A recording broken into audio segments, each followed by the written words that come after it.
নমস্কার। পশ্চিমবঙ্গে খুব শীঘ্রই ভোটার তালিকা সংশোধনের একটা বিশেষ কাজ শুরু হচ্ছে, তাই না? ১লা নভেম্বর থেকে। হ্যাঁ, একদম। ১লা নভেম্বর ২০২৫ থেকে। এটাকে বলা হচ্ছে স্পেশাল ইন্টেন্সিভ রিভিশন, মানে এসআইআর। ঠিক। আর এই নিয়ে নিউজ ১৮ বাংলাতে একটা বেশ বিস্তারিত প্রতিবেদন দেখলাম আমরা। অনেক জরুরি নির্দেশিকা আছে সেখানে। এখন দেখুন, এই ভোটার তালিকায় নাম তোলা বা কিছু বদলানোর কথা আসলেই প্রথম যে চিন্তাটা মাথায় আসে সেটা হলো কাগজপত্র। কি এক্স্যাক্টলি। কি লাগবে। ঠিক তাই। ওটাই প্রধান প্রশ্ন হয়ে দাঁড়ায়। আর বিষয়টা আরও একটু কেমন যেন গুলিয়ে যায় যখন শোনা যায় যে আরে সবার জন্য নাকি একই নিয়ম নয়, বয়সের উপর নির্ভর করে কাগজপত্র আলাদা আলাদা লাগবে। হ্যাঁ, এইখানেই অনেকে একটু থমকে যান।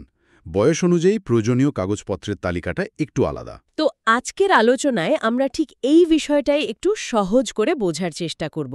শুধু নিয়মগুলো নয়, যদি সম্ভব হয় এর পেছনের যুক্তিগুলো একটু ছুঁয়ে যাব, যাতে পুরো ব্যাপারটা ধরতে সুবিধা হয়। চলুন তাহলে শুরু করা যাক। নিশ্চয়ই। দেখুন, ভোটার তালিকা সংশোধন কিন্তু একটা খুব দরকারি কাজ। এটা নিয়মিত করতেই হয়। হ্যাঁ, তা তো বটেই। এর মাধ্যমে নিশ্চিত করা হয় যে তালিকার তথ্যগুলো ঠিক আছে, যোগ্য নাগরিকরা ভোট দিতে পারছেন, নতুন ভোটারদের নাম উঠছে, আবার ধরুন কেউ মারা গেছেন বা অন্য কোথাও চলে গেছেন, তাদের নাম বাদ যাচ্ছে। ঠিক। কিন্তু এই যে যোগ্যতা প্রমাণ করা, তার জন্য যে কাগজপত্র বা নথি লাগে, সেখানেই অনেক সময় সাধারণ মানুষের একটু সমস্যা হয়। হ্যাঁ, সেটাই বলছিলাম।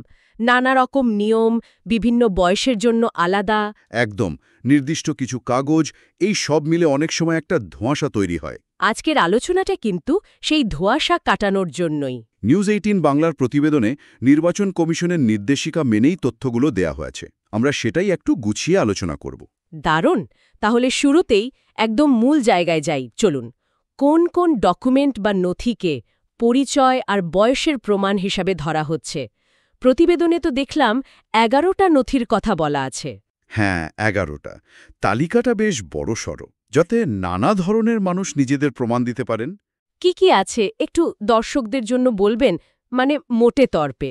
হ্যাঁ, মোটে তর্পে বলতে গেলে এর মধ্যে দেখুন, সরকারি বা রাষ্ট্রায়ত্ত সংস্থার দেওয়া পরিচয়পত্র আছে, পেনশন সার্টিফিকেট আছে। আচ্ছা। আবার বেশ পুরনো, ধরুন ১লা জুলাই ১৯৮৭-র আগে ইস্যু করা কিছু পরিচয়পত্র বা সার্টিফিকেটও চলবে। যেমন ধরুন ব্যাংক বা পোস্ট অফিসের দেওয়া কোনো প্রমাণপত্র। ও, পুরনো নথিও চলবে তাহলে? হ্যাঁ, নির্দিষ্ট কিছু ক্ষেত্রে। তারপর তো অবশ্যই বার্থ সার্টিফিকেট, জন্ম শংসাপত্র, পাসপোর্ট, শিক্ষাগত যোগ্যতার সার্টিফিকেট, যেমন ধরুন মাধ্যমিকের সার্টিফিকেট, যেখানে জন্ম তারিখ লেখা থাকে। ঠিক। স্থায়ী বসবাসের সার্টিফিকেট, ডোমিসাইল আর কি। যদি কেউ বনবাসী হন, তাদের জন্য ফরেস্ট রাইটস সার্টিফিকেট। আচ্ছা। বিভিন্ন caste certificate, OBC, SC, ST, জাতীয় নাগরিক পুঞ্জি বা এনআরসি, যেখানে এটা প্রযোজ্য। পারিবারিক রেজিস্ট্রেশন, যেটা পঞ্চায়েত বা মিউনিসিপ্যালিটি করে। এমনকি ধরুন সরকারি জমি বা বাড়ি যদি কাউকে দেওয়া হয়ে থাকে, সেই সংক্রান্ত কাগজপত্রও কিন্তু চলবে। বাহ, ১১টা আলাদা রকমের ডকুমেন্ট।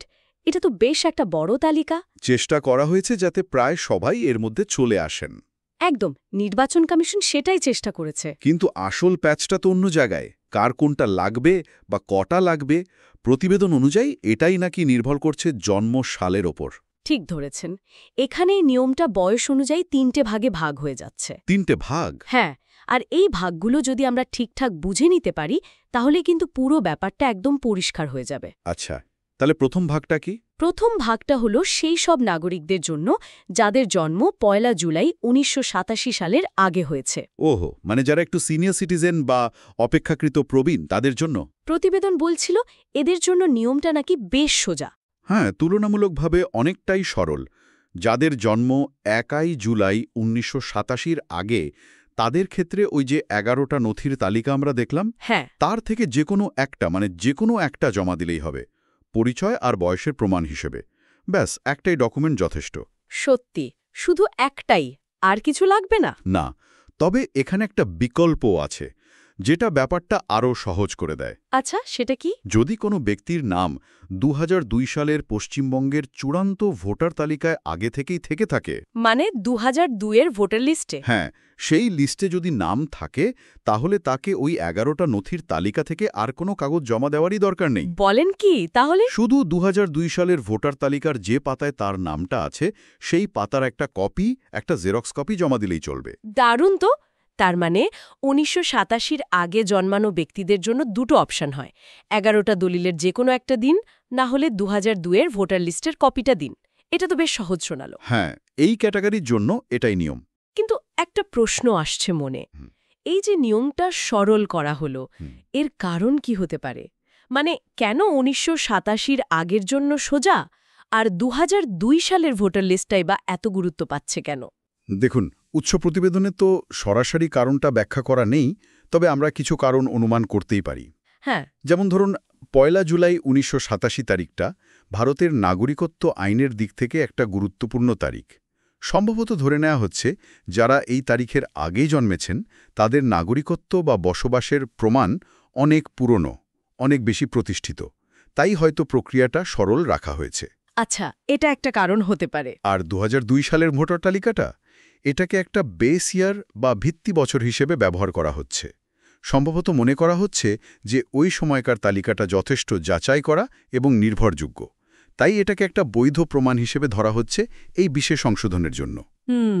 মানে এটা কমিশনের কাজটাও সহজ করে দিচ্ছে। হ্যাঁ, তথ্য যাচাইয়ের কাজটা অনেক সহজ হয়ে যায়। বোঝা গেল। তাহলে ২০০২ সালের তালিকাটা একটা স্ট্যান্ডার্ড বা মানদণ্ড তৈরি করছে। বেশ। এবার তাহলে দ্বিতীয় ভাগে আসি। যাদের জন্ম ১ জুলাই ১৯৮৭ থেকে ১ জানুয়ারি ২০০২-এর মধ্যে। এই সময়টায় তো প্রচুর মানুষের জন্ম। ঠিক, বিশাল সংখ্যক নাগরিক এই বয়সসীমার মধ্যে পড়েন। এদের জন্য নিয়মটা আগের চেয়ে একটু আলাদা। আলাদা মানে? প্রতিবেদন অনুযায়ী এই বয়সসীমার নাগরিকদের মোট দুটো নথি জমা দিতে হবে। দুটো? আচ্ছা, কি কি?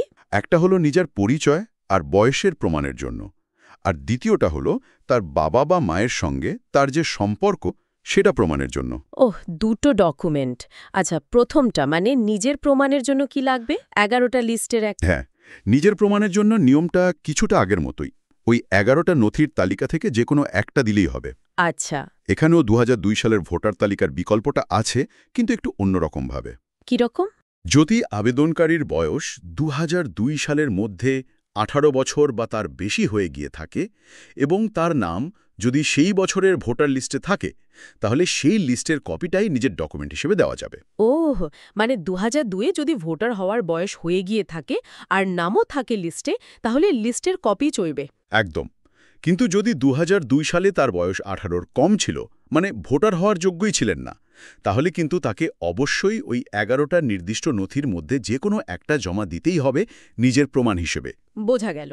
তার মানে ২০০২-এর ভোটার লিস্টের সুবিধাটা এখানেও আছে, কিন্তু শর্ত আছে যদি সেই সময় তিনি ভোটার হওয়ার যোগ্য ছিলেন।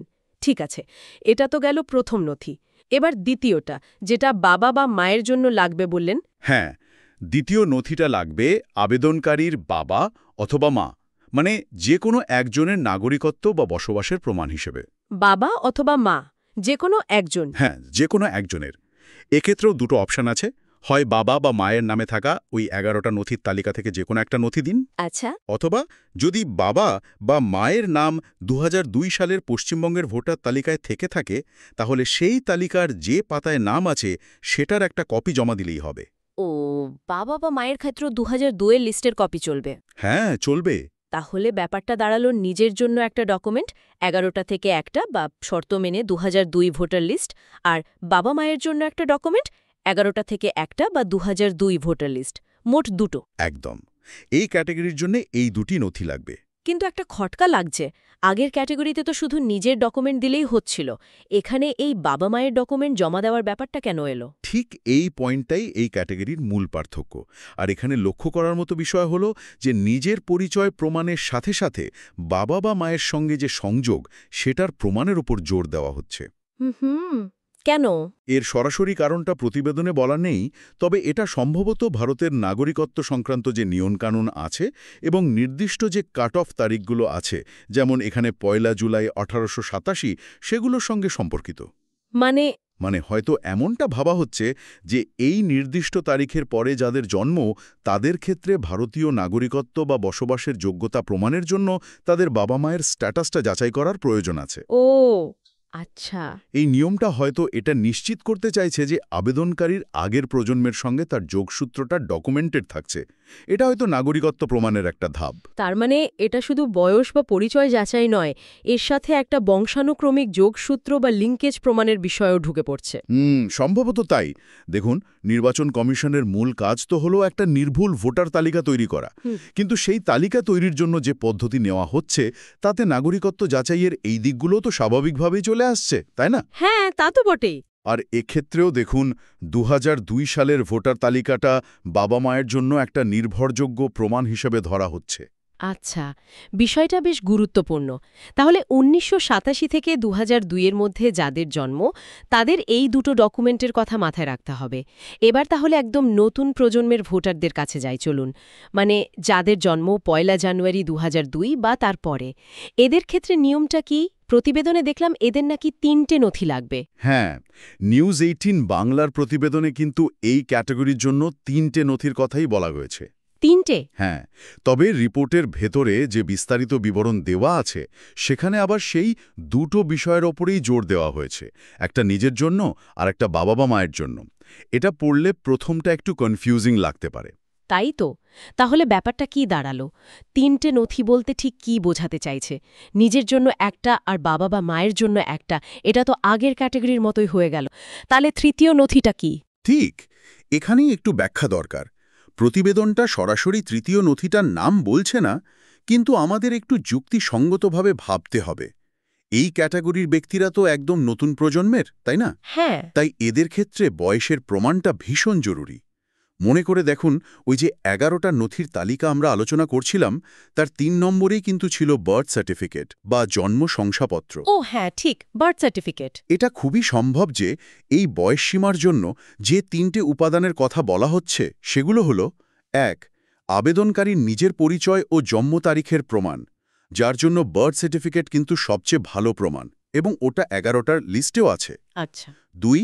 বাবা মায়ের সঙ্গে সংযোগের প্রমাণ, এটা আগের ক্যাটেগরির মতোই, মানে ১১টা তালিকা থেকে একটা বা ২০০২ ভোটার তালিকার কপি। ঠিক। আর ৩ নম্বর? আর ৩ নম্বর হলো এই বার্থ সার্টিফিকেটটাকেই হয়তো বয়সের সবচেয়ে নির্ভরযোগ্য প্রমাণ হিসেবে বিশেষভাবে গুরুত্ব দেওয়া হচ্ছে। মানে এটা প্রথম নথির অংশ হলেও এর গুরুত্বটা এই ক্যাটাগরির জন্য সবচেয়ে বেশি। ও বুঝেছি। মানে টেকনিক্যালি নিজের প্রমাণের মধ্যেই বার্থ সার্টিফিকেট আসছে যদি কেউ ওটা জমা দেন, কিন্তু এই ইয়াং জেনারেশনের জন্য বার্থ সার্টিফিকেটের উপর একটা স্পেশাল জোর দেওয়া হচ্ছে। তাই কি? তাই ৩টে নথির কথা বলা? সেটাই আমার কাছে সবচেয়ে যুক্তিসঙ্গত ব্যাখ্যা বলে মনে হচ্ছে। কারণ দেখুন, ১ জানুয়ারি ২০০২ বা তার পরে যাদের জন্ম তাদের প্রায় সকলেরই তো প্রাতিষ্ঠানিক বার্থ সার্টিফিকেট থাকার কথা, তাই না? হ্যাঁ, এখন তো এটা মোটামুটি সবারই থাকে। যেটা হয়তো আগের প্রজন্মগুলোর ক্ষেত্রে সবসময় ছিল না বা পাওয়া যেত না। তাই এই প্রজন্মের জন্য বার্থ সার্টিফিকেটকেই হয়তো বয়সের সবচেয়ে অথেন্টিক প্রমাণ হিসেবে দেখা হচ্ছে।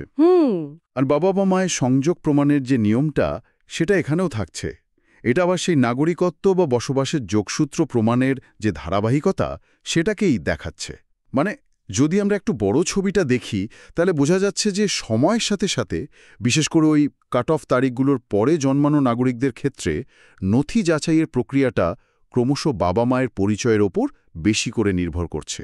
তাহলে মূল কথাটা হলো ২০০২ বা তারপরে জন্মানো আবেদনকারীদের জন্য নিজের বার্থ সার্টিফিকেটটা মাস্ট, আর সাথে বাবা বা মায়ের একটা স্বীকৃত ডকুমেন্ট ওই ১১টা থেকে বা ২০০২ তালিকা থেকে, এই দুটো জিনিস রেডি রাখতেই হবে। একদম। বার্থ সার্টিফিকেট এই ক্ষেত্রে প্রায় অপরিহার্য বলা যেতে পারে, আর বাবা মায়ের সংযোগ প্রমাণও বাধ্যতামূলক। এই দুটো ঠিকঠাক থাকলেই বাকি প্রক্রিয়াটা সহজ হয়ে যাবে। তাহলে এর আসল অর্থটা কি দাঁড়াচ্ছে? মানে পুরো আলোচনাটা যদি এক জায়গায় আনি তাহলে ছবিটা বেশ পরিষ্কার হয়ে এলো মনে হচ্ছে। ভোটার তালিকার সংশোধনে নাম লেখাতে গেলে আপনার জন্ম তারিখটাই ঠিক করে দেবে আপনার কটা ডকুমেন্ট লাগবে আর কি কি লাগবে। ঠিক।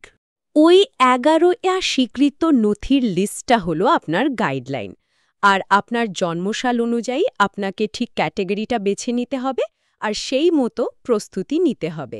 একদম। মানে 1 জুলাই 1987 আগে হলে একটা নথি বা 2002 তালিকা, 1987 থেকে 2000-এর মধ্যে হলে দুটো নথি, নিজের আর বাবা মায়ের, আর 2000-এর পরে হলে নিজের প্রমাণ, বিশেষ করে বার্থ সার্টিফিকেট আর বাবা মায়ের প্রমাণ। এই তো। একেবারে ঠিক ধরেছেন। এটাই হলো মূল কাঠামো। আর সবচেয়ে জরুরি পরামর্শ যেটা আমি দেব সেটা হলো 1 নভেম্বর প্রক্রিয়া শুরু হওয়ার অপেক্ষা না করে হ্যাঁ, এটা খুব দরকারি। এখনই নিজের ক্যাটেগরি অনুযায়ী দরকারি কাগজপত্রগুলো গুছিয়ে রাখা।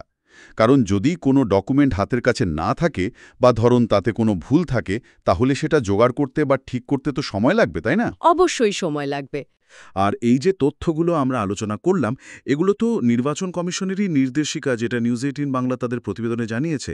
এটা আসলে নাগরিকদের জানার অধিকারের মধ্যেই পড়ে। সঠিক তথ্য জানা থাকলে সরকারি পরিষেবা পাওয়া অনেক সহজ হয়।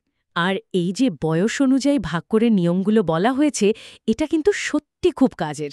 কারণ যদি এক কথায় বলে দেওয়া হতো সবার জন্য একই নিয়ম, তাহলে হয়তো অনেকের ক্ষেত্রেই সেটা খাটত না বা কনফিউশন বাড়ত। এই স্পষ্ট ভাগটা সত্যি দরকার ছিল। অবশ্যই দরকার ছিল। এটা একদিকে যেমন কমিশনের কাজটাকেও সহজ করে, তেমনি নাগরিকদেরও একদম নির্দিষ্টভাবে জানতে সাহায্য করে যে তাদের ঠিক কি করতে হবে। এতে হয়রানি কমে। ঠিক। মনে রাখতে হবে, ভোটার তালিকায় নিজের নাম ঠিকঠাক রাখা বা নতুন নাম তোলা এটা শুধু একটা অধিকার নয়, এটা আমাদের গণতান্ত্রিক প্রক্রিয়ায় অংশ নেওয়ার একটা রাস্তা। এই নির্দেশিকাগুলো সেই রাস্তাটাকেই সহজ করার চেষ্টা করছে। তাহলে পশ্চিমবঙ্গ ভোটার তালিকা সংশোধনের জন্য প্রয়োজনীয় নথিপত্র নিয়ে আমাদের আজকের বিস্তারিত আলোচনা আমরা এখানেই শেষ করতে পারি। আমরা দেখলাম কিভাবে জন্মসালের ভিত্তিতে নিয়মগুলো বদলাচ্ছে আর কোন 11টা নথি এক্ষেত্রে খুব গুরুত্বপূর্ণ। মূল কথাটা হলো, নিজের জন্মসালটা দেখুন, আপনার ক্যাটেগরি বুঝুন আর সেই অনুযায়ী ডকুমেন্ট রেডি রাখুন। একদম। তবে আলোচনার শেষে একটা ছোট্ট ভাবনা যোগ করতে চাই, যদি অনুমতি দেন। হ্যাঁ হ্যাঁ, নিশ্চয়ই। আমরা আজ মূলত জানলাম কোন নথি লাগবে আর কিভাবে আবেদন করতে হবে বিভিন্ন বয়সের ভিত্তিতে। এটা হলো পদ্ধতিগত দিক। হ্যাঁ।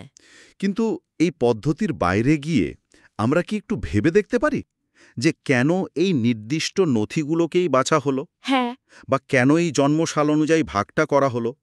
এর সাথে দেশের সামগ্রিক যে পরিচয় যাচাইয়ের প্রক্রিয়া বা ডেটাবেস তৈরি, এমনকি নাগরিকত্ব নির্ধারণের যে বৃহত্তর প্রেক্ষাপট, তার সম্পর্কটা ঠিক কোথায়? Interesting point. উৎস প্রতিবেদনটা আমাদের মূলত কিভাবে করতে হবে সেটা জানিয়েছে, কিন্তু এই পদ্ধতির পেছনের দর্শন বা কেনটা নিয়ে ভাবার কিন্তু অনেক জায়গা আছে। এই প্রশ্নগুলো নিয়ে যদি আমরা নিজেরা একটু ভাবনা চিন্তা করি, তাহলে হয়তো বিষয়টার আরও গভীর তাৎপর্য আমরা বুঝতে পারব। এটা শ্রোতাদের জন্য একটা চিন্তার খোরাক সীমে থাকলো আর কি। খুবই গুরুত্বপূর্ণ একটা দিক তুলে ধরলেন। পদ্ধতির পাশাপাশি তার পেছনের কারণগুলো নিয়ে ভাবাটাও জরুরি। যাই হোক, আশা করি আজকের এই আলোচনা আসন্ন ভোটার তালিকা সংশোধন প্রক্রিয়ায় যারা অংশ নেবেন তাদের প্রস্তুতি নিতে অনেকটাই সাহায্য করবে। এখানেই শেষ করছি।